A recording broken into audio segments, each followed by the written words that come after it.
ماہرین امریکہ میں ایک ایسی قبر موجود ہے جسے پھولوں سے نہیں بلکہ سیسے اور فولاد سے بند کیا گیا ہے۔ ایک ایسا مردہ انسان جسے آج بھی چھونا موت کو دعوت دینے کے برابر ہے۔ وہ شخص جسے عام تابوت میں دفن نہیں کیا گیا بلکہ ایک ایٹمی قیدی بنا کر زمین کی تہوں میں چھپا دیا گیا۔ آخر وہ کون تھا؟ اور اس کا جسم مرنے کے بعد بھی ایک زندہ ایٹم بم کیوں بنا ہوا ہے؟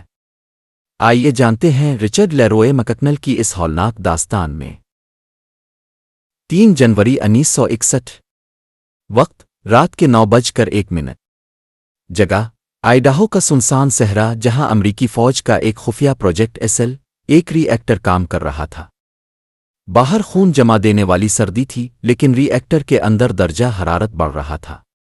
رچرڈ مککنل اور اس کے 2 ساتھی جان بنس اور رچرڈ لیگ ڈیوٹی پر تھے۔ انہیں صرف ایک کام کرنا تھا، ری ایکٹر کی مرکزی کنٹرول راڈ کو محض چند انچ اوپر اٹھانا تاکہ اسے دوبارہ شروع کیا جا سکے۔ لیکن وہاں ایک ایسی انسانی غلطی ہوئی جس نے سب کچھ بدل کر رکھ دیا۔ جیسے ہی وہ راڈ ضرورت سے زیادہ اوپر نکلی ری ایکٹر کے قلب میں موجود ایٹم بپھر گئے۔ صرف 4 ملی سیکنڈ کے اندر ایٹمی طاقت بے قابو ہو گئی۔ ایک زوردار دھماکہ ہوا، ری ایکٹر کا پانی سیکنڈ کے 1000ویں حصے میں بھاپ بن کر پھٹا۔ یہ دھماکہ اتنا شدید تھا کہ ری ایکٹر کا پورا ڈھانچہ زمین سے 9 فٹ اوپر اچھل گیا۔ رچرڈ کا ایک ساتھی تو چھت کے ساتھ چپک گیا جبکہ رچرڈ فرش پر گرا تھا۔ جب پہلی ریسکیو ٹیم اندر پہنچی تو ان کے گیگر کاؤنٹر کی سوئیاں ٹوٹنے لگیں۔ تابکاری کی سطح اتنی زیادہ تھی کہ ٹیم وہاں صرف 60 سیکنڈ سے زیادہ نہیں روک سکتی تھی۔ اب شروع ہوتا ہے وہ حصہ جو رونگٹے کھڑے کر دے گا۔ جب ڈاکٹرز رچرڈ کی لاش کے قریب پہنچے تو ان کے آلات چیخنے لگے۔ رچرڈ کے جسم نے اتنی ریڈی ایشن جذب کر لی تھی کہ وہ خود ایک تابکار منبع بن چکا تھا۔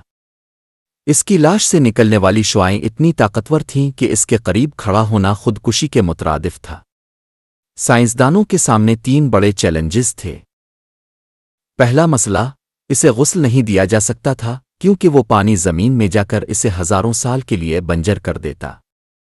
دوسرا مسئلہ، اسے جلایا نہیں جا سکتا تھا کیونکہ چتا سے نکلنے والا دھواں فضا میں تابکار بادل بنا دیتا جو لاکھوں لوگوں کو بیمار کر سکتا تھا۔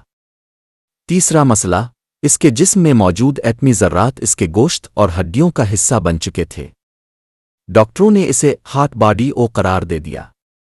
یہ لاش نہیں تھی، یہ خاموش تباہی کا ایک ذخیرہ تھا۔ امریکی حکومت نے فیصلہ کیا کہ رچرڈ کو ایک ایسے طریقے سے دفن کیا جائے گا جو انسانی تاریخ میں پہلے کبھی نہیں ہوا تھا۔ اس کے لیے ایک ایٹمی تابوت تیار کیا گیا۔ لاش کو پہلے پلاسٹک کی موٹی تہوں میں لپیٹا گیا، پھر اسے 20 روز تک برف کے خاص بلاکس میں رکھا گیا تاکہ تابکاری کی شدت کچھ کم ہو۔ اس کے بعد اسے سیسے سے بنے ایک خاص تابوت میں رکھا گیا۔ یاد رہے، سیسا وہ دھات ہے جس سے تابکاری شعاعیں باہر نہیں نکل سکتیں۔ اس سیسے کے تابوت کو مزید ایک بڑے فولادی کیسنگ میں رکھا گیا اور اسے ویکیوم سیل کر دیا گیا۔ لوگوں کے لیے یہ ایک جنازہ تھا لیکن سائنسدانوں کے لیے یہ نیوکلیئر ویسٹ مینجمنٹ کا ایک آپریشن تھا۔ رچرڈ کو آرلنگٹن نیشنل قبرستان میں دفن تو کر دیا گیا لیکن اس کی تدفین عام قبروں سے بالکل مختلف تھی۔ اس کی قبر کے چاروں طرف کنکریٹ کی دیواریں بنائی گئیں اور اوپر کئی فٹ موٹی کنکریٹ کی سلیب ڈالی گئی۔ آج بھی اس قبر پر کوئی عام کتبہ وہ سب کچھ نہیں بتاتا جو اس کے نیچے چھپا ہے، لیکن آرلنگٹن کے پرانے مالی اور گارڈز جانتے ہیں کہ یہاں کچھ غیر معمولی ہے۔ ایک رپورٹ کے مطابق رچرڈ کی قبر کی جگہ ایسی ہے کہ وہاں سے گزرتے وقت تابکاری کا معمولی اثر آج بھی محسوس کیا جا سکتا ہے۔ ماہرین کا کہنا ہے کہ رچرڈ کے جسم میں موجود آئسوٹوپس کو مکمل طور پر ختم ہونے میں 600 سال سے زیادہ کا وقت لگے گا، یعنی یہ لاش اگلی کئی صدیوں تک ایک قیدی ہی رہے گی۔ سوشل میڈیا اور سازشی نظریات میں اکثر یہ سوال اٹھایا جاتا ہے کہ اگر کبھی زلزلہ آئے وہ تابوت ٹوٹ جائے تو کیا ہوگا؟ سائنسدانوں کا ماننا ہے کہ اگرچہ وقت کے ساتھ شدت کم ہوئی ہے مگر اب بھی اس کے اندر موجود گیسیں اور ذرات ماحول کو آلودہ کرنے کی بھرپور طاقت رکھتے ہیں۔ یہی وجہ ہے کہ رچرڈ کی قبر کو دنیا کی محفوظ ترین قبروں میں شمار کیا جاتا ہے۔ یہ انسان اور ایٹمی طاقت کے درمیان لڑی گئی ایک ایسی جنگ ہے جس میں موت کے بعد بھی انسان کو چین نصیب نہ ہوا۔ ناظرین، رچرڈ مککنل کی کہانی ہمیں ایک سبق دیتی ہے۔ انسان نے ایٹم کو توڑ کر طاقت تو حاصل کر لی، لیکن جب وہ طاقت بے قابو ہوتی ہے تو انسان کے اپنے وجود کو مٹی میں ملنے کا حق بھی چھین لیتی ہے۔